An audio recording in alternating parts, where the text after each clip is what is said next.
Ambika studio Delhi.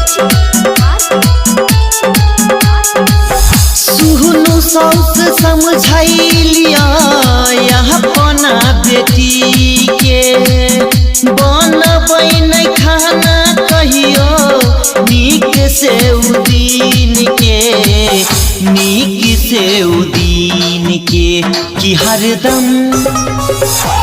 कि हरदम mobile देखै छै हमरे से बकवास करै छै ई मोगिया मोबाइल देखैया हमरे से बकवास करैया सुहनु साउस समझाई दियो अपना बेटी के बनबै नै खाना कहियो नीक से उदीन के नीक से कि हरदम मोबाइल देखै छै हमरे से बकवास करै छै ई मोगिया मोबाइल देखैया हमरे से बकवास करैया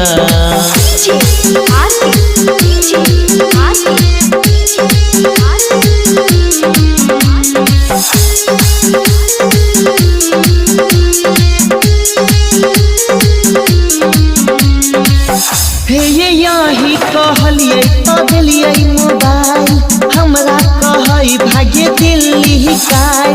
बकरी के बेची हो कीन लेलकै साड़ी दुगो ये अही कहलिए तो दिलिए मोबाइल हमरा कहै भाग्य दिल्ली काल बकरी के बेची हो कीन लेलकै साड़ी दुगो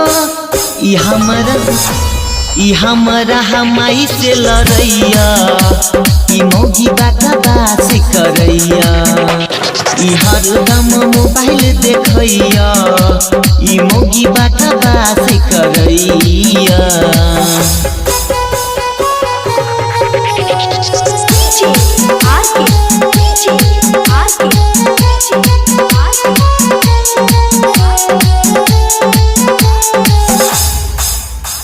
नैहर के छै करै छै काम सब घसहकल बाप हमार रोज दूसै गाँव घर के लोग दुकै नैहर के छै करै छै काम सब घसहकल बाप हमार रोज दूसै गाँव घर के लोग थुकै कि चुन परदेश कहैया ई मोगी बकवास करैया कि हरदम मोबाइल देखैया ई मोगी बकवास करैया सुहनु साउस समझाई दियो अपना बेटी के बनबै नै खाना कहियो नीक से उदीन के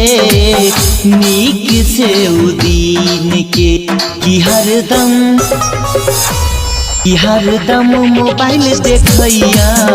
हमरे से बकवास करैया ई मोगिया मोबाइल देखैया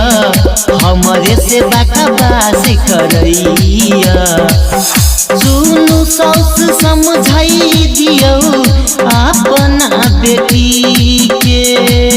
कहियो नै बनबै खाना नीक से उदीन के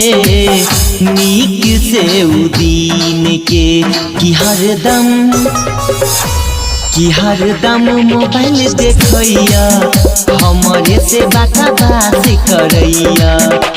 ई मोगिया मोबाइल देखैया हमरे से बकवास करैया माँ अंबिका स्टूडियो